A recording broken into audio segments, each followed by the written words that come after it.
Good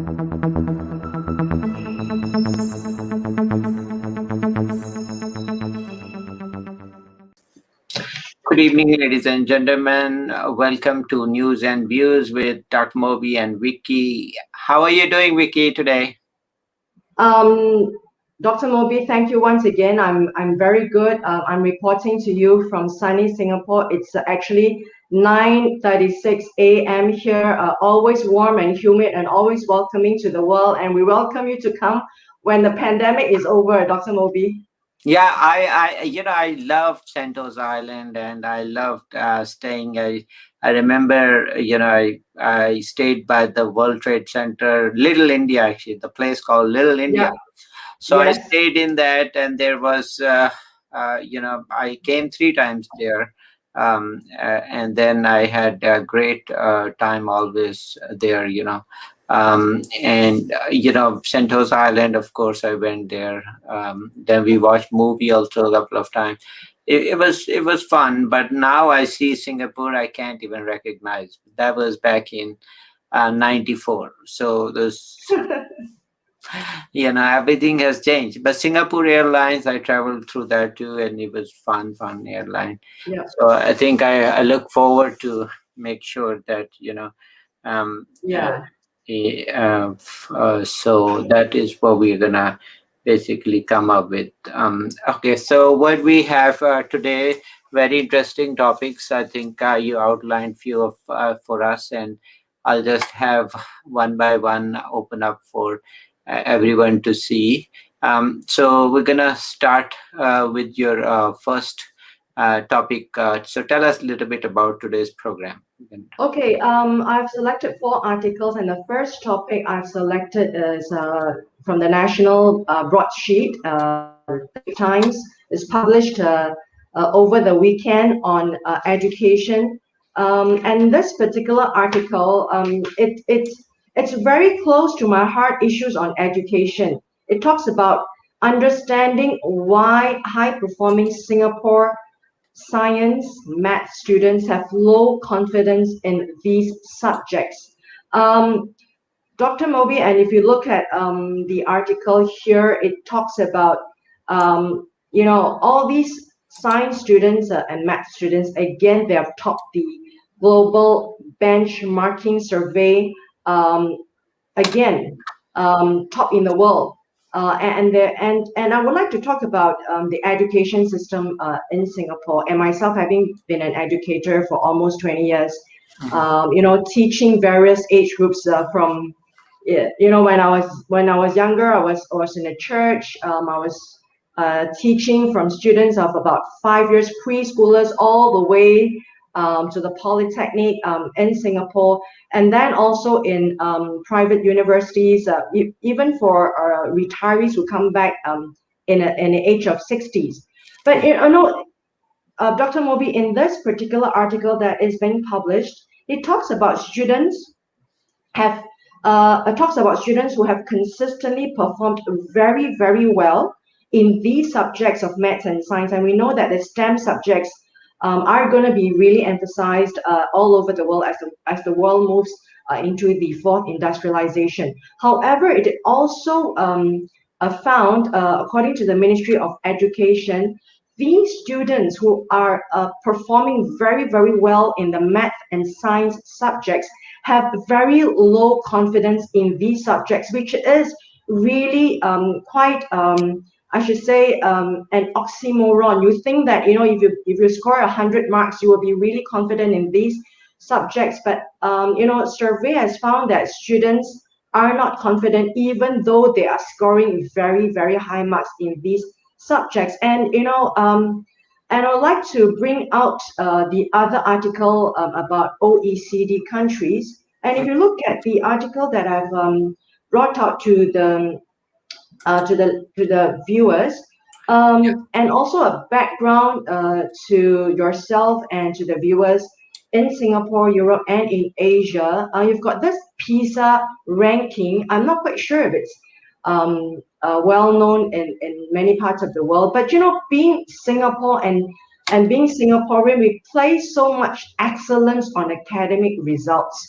And we place all these kind of rankings, awards, goals, prizes, positions in class, and marks as number one. Even in our psyche, as we're really, really young, when we come to school at the age of 5, you're always told to score 100 marks, and if you get anything less than 100, you get like 95. Your mom is going to look down on you, and you're going to be like, being pointed out by the teacher. So this particular article I'd like to pull out is about Singapore's 15-year-olds ranking. And this PISA competence test is taken yearly over 600,000 students in 79 countries in OECD participating countries. And Singapore has always ranked top one or two. It's always the Asian countries that tops these rankings. So in 2020, I'm surprised, even in the pandemic, the kids are also taking the test. I can't believe they put the students through this test. In 2020, Singapore tops number one in the PISA global ranking among 15-year-olds test for 3 subjects: science, math, and language. And number two was Canada.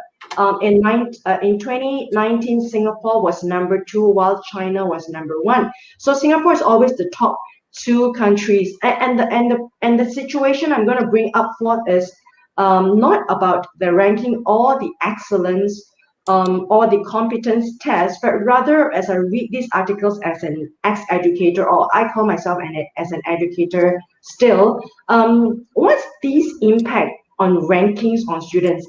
Emphasizing that you are number one, you should be number one, you should excel. And I would say that Dr. Moby, as we talked about all these rankings in the world, and especially so, I would say that they do have a place in Asia, as education is being played such an important role to lift up the economic circumstances from being an underdeveloped country, or in underdeveloped countries, to being developing and then to develop countries. We are using education as a tool to better the lives of millions and millions of people. And I would think that myself, being as an educator, being on both sides of the aisle, as a student, and then as a teacher, and now as someone who is looking at the social phenomenon as the world progresses. These 15-year-olds, I would say that myself as a 15-year-old, I've gone through a very, very rigorous education system in Singapore, and we've got a very reputable education system whereby we really go through that grind. And you are being taught by tiger moms, tiger dads, tiger tutors, tiger teachers, tiger principals, who are always giving you that, no, you're not doing good enough. I need to see it being better. And I think that kind of excellent mentality has been built to us as we're given anything. I mean, like Dr. Moby, even in my podcast, I try my best.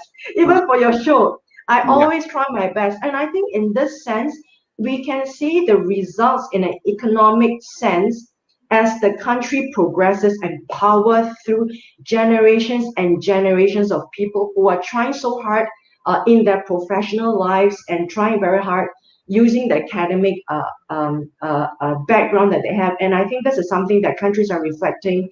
As I look at OECD rankings, even in America, the STEM, where we emphasize on a structured learning again. So there are always two coins to it. There's always a pros and cons now about the debate about the tiger moms and tiger dads. A lot of, I should say, schools of thoughts that's coming out. How good are the tiger moms, tiger dads, and tiger teachers, tiger schools that is hot housing generations, population of people who are striving forward? And I think that has really lifted up. I mean, Dr. Moby, yourself, and myself, coming from backgrounds that have lifted our families, lifted our economies, lifted our lives. I think education is the way to go, but are we able to make it a little bit better and not crush our students? I remember, and in this article about the Straits Times, about students who are topping the classes, who are doing so well in terms of intelligence or in terms of a performance, But inside in their heart, that we have found in surveys that students are actually crushed because they are actually looking at students who are feeling that they're not good enough. They're always not good enough for even when results show the performance show that they're actually top. And I think that has an implication on a person's life because you're trying to avert something that you're really so good at. You're being trained for it to be a doctor, to be a lawyer, to be an engineer, to be a teacher, to excel. But yet that gives you so much pain when you're young. You're trying to avert between going from pain and then you know you're doing very well in that subjects, but yet you know that you are in pain because it's a psychological impact. You are not told that you are good. You're just told that you're not good enough. And then it has impact on your choices when you grow up, when you do have choices. Mhm. When you do have choices in your career, in your lives, you will try to avert from pain to pleasure, or you're trying to balance pleasure with pain. And I'd like to bring Dr. Moby. This is my struggle as myself. As I look back in my life, I've been told to do these subjects because these subjects are good for you. Because I chose a law, but I couldn't get into law because I know I wasn't good enough. It's like I couldn't get into the first barrier of being invited for an interview. I was like, okay, I'm not good enough for an interview for being a law undergrad. So it kind of like crushed me. That was something that I wanted to do, and I went into my second choice of accountancy in business because that's where everybody was saying that that's good, that's the way to go. And you went into a place whereby there wasn't much pleasure. You did it because everybody told you so. You did it because your teachers told you, and you did it because the media tells you like, hey, this is the way to go. And if you don't perform, you don't do it, you are not good enough. You are an underperformer, you are underachiever. So we're always in this constant climate, which is unseen really. But I think I grew up in this constant unseen atmosphere because I went into one of the top schools in Singapore because I was such a student, and my dad passed when I was 7, and my mom and my dad wasn't there for my education. But think about students like myself. We excel because the whole economy or the whole culture tells us to, when the fathers and the mothers aren't there to look at you, because we are being built to think that we need to excel. We better go to the best schools, even when you are like 10 years old. Mhm. So education is a good part, is a big part of powering the economy of the world, of Asia, lifting ourselves up. But I realized I myself going to the university, hating the subjects that I take, but knowing that that is the way to go for my world. But when I had a choice in my life, I deviated from that. So I think this is a time whereby we need to fine tune as economies in Asia are also moving forward to being towards developing and also towards developed. And you look at a lot of these countries, we are churning out the best professionals in the world. Look at yourself and your generation, your countries are churning out doctors, engineers, and they are powering economies all over the world. And I would say that as we move on, there must be a deep reflection on how we are going to bring on to the next level of a generation of young people in the millennium. How are we going to have an impact on the children? And I'm not saying that we are going to take away education. We're talking about refining, about more about discovering yourself, your self-worth. And I'm saying that, Dr. Moby, because I came from this very stringent educational system that gave me a good life, and a good life for a lot of people, that powers the economy in Singapore and in Asia. A lot of us are still very, very have low self-esteem. It kind of tells us that, hey, we are never good enough. So as we play a part in the world leadership, are we going to refine how we are going to have a generation of people who can be on the global level, confident to speak up in a respectable way, telling people that we are good and not being shy about that, and not being shy and being too humble about that. That takes 20 years for you to discover your self-worth. So, Dr. Moby, this is the article that I would Yeah. like to bring to you about education and the self-worth and the crushing of some of these tiger moms, tiger dads, tiger schools that tell you that you're never good enough. When I think we are in some ways quite good, I think sometimes we forget to give ourselves a pat on the back. Dr. Moby, this is the Yeah, article. yeah. I think you have a great point. First is the school system, the education system. I think is failing. Okay, it's failing all over. They're more focused on just top, top, top, and look at this pandemic. Look at this pandemic, and look at this education system. It took such a long time to even come up with vaccine or things like that. We are even not at pace with the world, because we are in a different, our own world, where we are kind of worry only about numbers. We even forget what the reality is. So Yes. look at Bill Gates. Look at they are dropout Facebook on, they were dropout of the school. Okay, they were very smart, but they didn't feel like you had to get this much PhDs or anything. This is in my opinion, a failure of today's education system. They are very focused on things, producing prototypes. Okay. Prototypes. Yeah, but they are not actually Prototypes. yeah, here even in US they are going to prototype Harvard, and oh, very good, very good, very good. Well, look at how many Harvard or Ivy schools have really helped pandemic vaccine or anything. Zero, none. Okay, Mm. so who came up with the vaccine? It was a Turkish guy in Pfizer or whatever.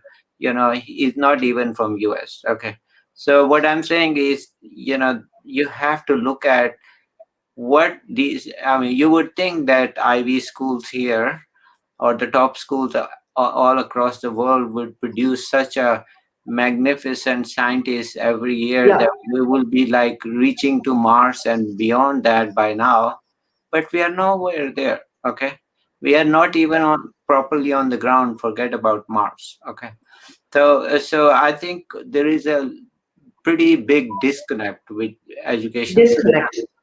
Big disconnect.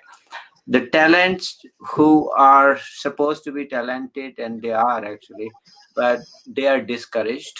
So they are somehow discouraged by this, because you don't fit the prototype.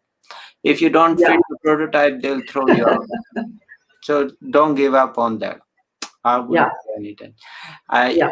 I can tell you, if for prototype to match, I would have been crushed long time ago. But because we don't give up, I don't give up, and you won't, and people watching us will not either. We Yeah. are going to fight, and we are the survivors. Yeah. So Yeah. we are the rebellious for all these prototypes, and we're gonna create and do all good things. So give me the second one. What are we talk about second?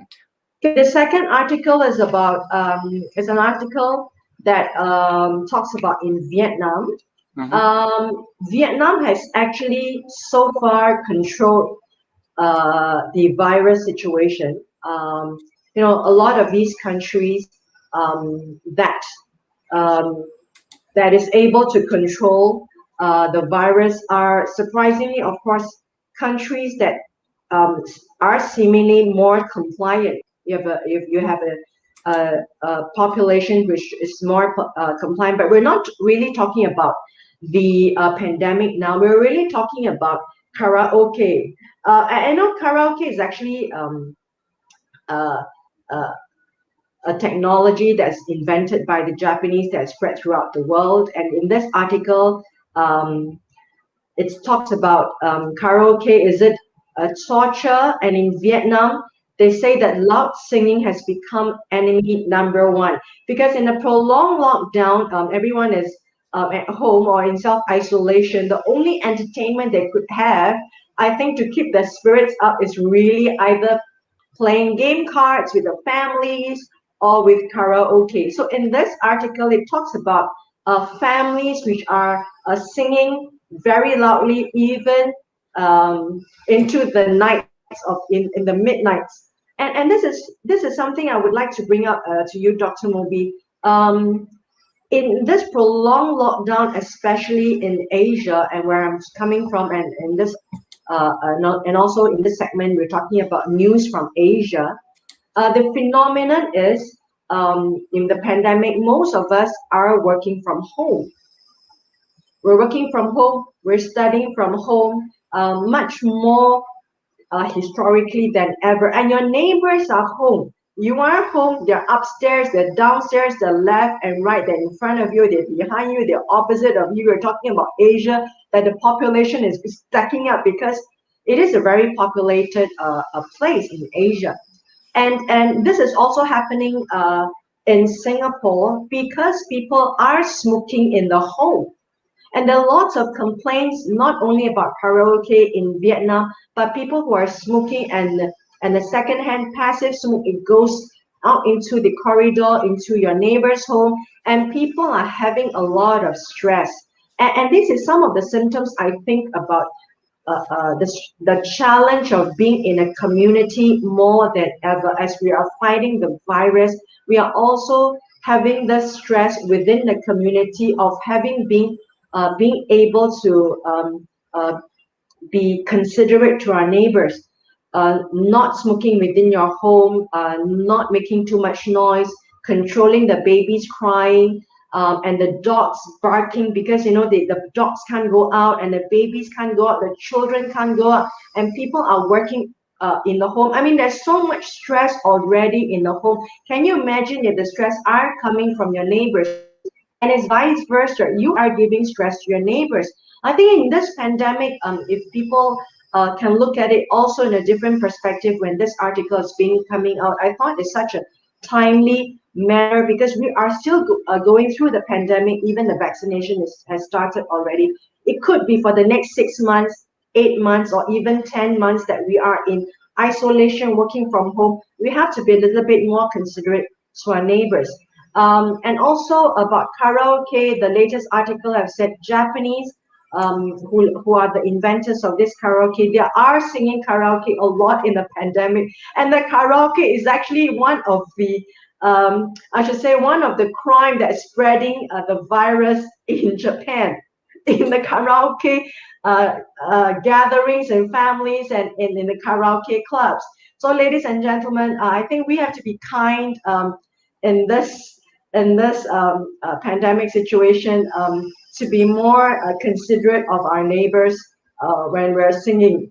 Dr. Moby, this is the second news, a little bit of fun news for you, but seriously, it's about being considerate when all of us are in lockdown.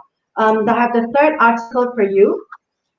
Okay, The third article is about, it's an article on the environment. yeah, And this is sure. something that I think the world is uh, forgetting a lot. Even myself, I would have to say, as we buy our second phone, as we try to get the latest model, as we try to get the latest model of our computer. In the past, it was the PC, and now we've of all these laptops that it's always coming out with new versions, right? Yeah, You've got the gamer version that I'm using now. You've got the gamer version, and it's always telling you that it's not good enough. The previous version was the best, I thought. But 6 months down the line, they say that was not good enough. Now this is the best. And then another 6 months down the line, they say that, hey, this is not good enough again. And then you're always chasing consumerism. So we're really talking about consumerism here, about consumerism not only in plastics, but in the e-waste. But Dr. Moby, I'd like to also share with you myself as I championed climate change about 15 years ago. It's such a new novel idea in Asia. Nobody really talks about climate change, but no, climate change it is already here. And e-waste is another segment of climate change. We're talking about recycling. We're talking about reusing. We're asking people to reduce and reuse and not use anymore. Is it necessary for us to actually get the latest version of the phone? Is it necessary for us to chase another version of our laptop when we are being told that that is not good enough? It needs to be faster. It needs to be in a 5G and then 6G. So I think this is a very big supply chain issue because we're looking at the tail end of the supply chain. In the origin of supply chain, we're talking about digging raw materials in Africa. We're digging the raw materials in China. We're trying to dig all these kind of raw materials from all over the world for the latest raw materials in this battle of getting the source of the supply chain of the materials. I mean, this is some of the things we're talking about in a trade war right now in the world. The control of the supply chain, that is the origin. What about the end part of the supply chain? The end part of the supply chain is the dumping of these raw materials that have gone through from raw materials to manufacturing to selling to using and to dumping. We forgot the other tail end of the supply chain. Ladies and gentlemen, and who are the criminals? It is us. We are the criminals because we are always buying and not thinking of these things that is so small that we are just throwing down the drain or we are just like putting in the shelf, collecting dust and getting it rusty, and then eventually just dumping it. But imagine the e-waste, and this e-waste is not something new, Dr. Moby. It has been floated about 20 years ago when the first computers of consumerism of PCs were actually already inundated the world already. We're talking about PC era that time when people are throwing away big PCs of the Macintosh, the big PCs, and then changing the PCs to laptops, and then throwing away the laptops now to handphones, and then throwing your handphones every 6 months. So we're really talking about e-waste that has been not talked about even 20 years ago. And where do all these waste go to? They are all compacted. They all go to the containers. They are shipped outside away from your doors to some places that you don't see. And this is something that is very frightening, Dr. Moby, because we don't see them, we don't hear them, but they are already impacting us. And look at another phenomenon about plastics. So the plastics are being swept from the oceans onto our shores, and now people are starting to wake up. But the problem of plastics have been there for ages, for 20 years, 30 years, even for the last 15 years, when people are talking about climate change, because you're talking about burning plastics in incinerators. And I can't talk about this because I'm going to devote another 3 days and 3 nights talking about this, but I'm not going to go into so much into about environmental impact, about what we are doing. But the good thing is that the big tech have come together, that they recognize there is a problem of e-waste. But I would like to talk about this article about e-waste, that they are talking about 2030. But ladies and gentlemen, it is too late for us. It is a problem that's happened 20 years ago, 30 years ago, when we went into digital consumerism. It has already happened. But because it's not seen, it's not talked about, we don't see it as consumers which are consuming these technology, because we are at the tail end. However, we need a concerted effort from three P's: the public, the government, institutions, private institutions, and people like us, the three P's, to solve any environmental issue, be it climate change, be it plastics, be it the e-waste. It needs a concerted effort of the three pillars for macro economy to really clean up the earth. So, Dr. Moby, these Let's are the Yeah, let's articles. see the last one. I think you were talking about some of the artificial intelligence, and Yeah, I actually I was watching that, and it looks like it is a pretty neat idea, you know. Um, yeah. so let's play for audience sake. You know, just because it's a other network, we can share the audio, but we can share a little bit video. So this is you know um, so this is for they kind of getting these old um, singers, and they're using the AI to recreate that, right? Yes, in South Korea, one of the world champion for AI in the cutting edge technology, they are able to revive dead singers, dead artists who are able to record their voices into new language, new songs, and even the fans couldn't differentiate about this AI. So we're talking about artists. And also we have a latest AI that recognizes faces, etc. And I like to pull up the interesting thing about AI, and this is my dad who has passed on when I was 7 years old, and it was a photo. And imagine the shock that I got, and because it is exactly how he would be if I had any videos of him. Because he passed on when there wasn't the video technology. We never had any videos. We only had the black and white photos. Can you imagine the immense shock that I have when I look at a picture, and any pictures that I was just able to upload and click, and he just came alive.